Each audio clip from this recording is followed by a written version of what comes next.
Good evening student. आज हम लोग पढ़ेंगे एक्सरसाइज 3.1 का। हमने दोनों क्वेश्चन सॉल्व कर लिया था। आज हम 3 और 4 पढ़ेंगे। ठीक है। थर्ड क्वेश्चन क्या कह रहा है? A batsman scored the following number of the runs in 6 inning. ठीक है, ये रन्स दिए हुए हैं। ठीक है सारे। आगे क्या बोल रहा है? Calculate the mean run scored by him in an inning, यानी मीन निकालना है हमें। ठीक है, मीन में क्या करते थे? जितने नंबर से उसको काउंट कर लेते थे और जितनी बार आया है उसको अपॉन में करके डिवाइड कर देते थे। चलिए अब करते हैं। ठीक है, थर्ड क्वेश्चन क्या होगा? लिखा है नंबर्स क्या क्या दिए हुए हैं। Runs is equal to 36, 35, 50, 46, 60, 55। Okay, कितना है? 1 2 3 4 5 6, 1 2 3 4 5 6। ओके, अब हम लोग मीन निकालेंगे।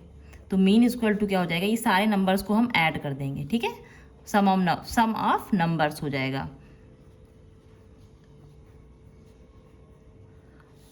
उसके बाद अपॉन में क्या कर देंगे? जितनी बार नंबर्स आया है, 1 2 3 4 5 6, अपॉन क्या हो जाएगा?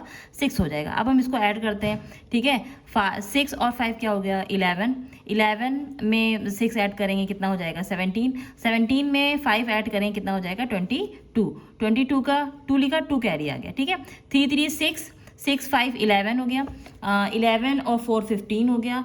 15 और 6 हो गया 21 और 5 हो गया 26 में जो 2 कैरी आया था 26 27 28। ठीक है, कितना हो गया? 28 हो गया। अपॉन क्या हो गया? 6 हो गया। 6 1 ज़ा 6 हो गया। 6 4 ज़ा 24 एंड यहाँ पे कितना बचा? 4 है ना। 6 7 ज़ा 42, यानी आंसर क्या हमारा आया? 47। मीन हमारा क्या आ गया? 47। चलिए, इसका तो ये आंसर हो गया। ठीक है, अब चलिए हम लोग फोर्थ क्वेश्चन भी सॉल्व कर लेते हैं। फोर्थ क्वेश्चन में क्या कह रहा है? ये सारे नंबर्स दिए हुए हैं ना। Age in year of the age in year of 10 teachers of a school are. ठीक है, ये सारे नंबर्स दिए हुए हैं टीचर्स के। ठीक है, मतलब सारे टीचर्स के क्या दिए हुए? एज दिए हुए हैं। फर्स्ट क्वेश्चन क्या कह रहा है? What is the age of the oldest teacher and that of the youngest teacher. मतलब ओल्ड कौन है और यंग कौन है टीचर्स। ठीक है, ये हमको इसमें से बताना है। एंड बी क्वेश्चन कह रहा है what is the range of age. अब आप हमको रेंज निकालना है। ठीक है, अब हम रेंज का भी फॉर्मूला भी बताएंगे आपको। फिर लास्ट वाला क्वेश्चन क्या कह रहा है? What is the mean age of these teachers. अब इसका मीन भी निकालना है ना। यहाँ पे 3 क्वेश्चन हो गए हैं। ठीक है, तो मीन तो आप जाने के निकालना। अब हमें ओल्डेस्ट यंगेस्ट बताना है और हमें रेंज बताना है। ठीक है, तो अब चलिए ये वाला क्वेश्चन को सॉल्व करते हैं। तो क्या होता है? टीचर्स एज है ना।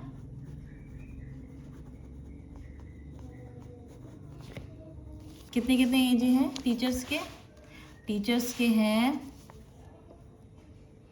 26, 23, 33, 38, 40, 32, 41, 28, 54 एंड 35, ये दिए हुआ है। ठीक है, अब हम लोग देखेंगे इसमें सबसे पहले क्या है? ओल्डेस्ट।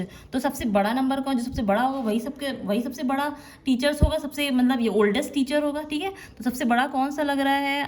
20, 38, 44 के अलावा और कोई बड़ा है? 41, यानी ओल्डेस्ट टीचर जो है हमारा क्या है? जो ए क्वेश्चन है उसमें क्वेश्चन पूछा था कि ओल्डेस्ट टीचर। ठीक है, ओल्डेस्ट टीचर कितना हो जाएगा? 41 हो जाएगा। उनकी एज 41 हो जाएगी। And youngest teacher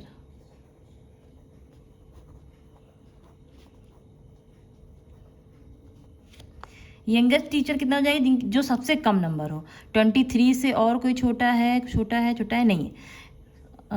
oh, oldest teacher तो ये हो जाएगा 54 हो जाएगा। सॉरी, ओल्डेस्ट टीचर क्या हो जाएगा? 54 हो जाएगा, है ना। 4 के अलावा भी था। और यहाँ पे ये क्या हो जाएगा? सबसे छोटा हो जाएगा 23। ठीक है, अब कह रहा है कि रेंज निकालना है हमें। बी क्वेश्चन क्या कह रहा है? रेंज निकालना है। तो रेंज कैसे निकलेगा? रेंज इक्वल टू क्या हो जाता है? जो सबसे हाईएस्ट नंबर होते हैं वो और सबसे लोएस्ट नंबर में माइनस कर देते हैं, उसी को रेंज बोलते हैं। तो हाईएस्ट नंबर से अगर लोएस्ट नंबर को माइनस कर देंगे तो हमारा रेंज निकल आएगा। 4 में से 3 माइनस करेंगे 1 एंड 5 में से 2 माइनस करेंगे 3। ये हमारा आंसर हो गया। और इसके आगे मीन निकालना है, वो तो आपको मैंने निकालना बता ही दिया। Thank you.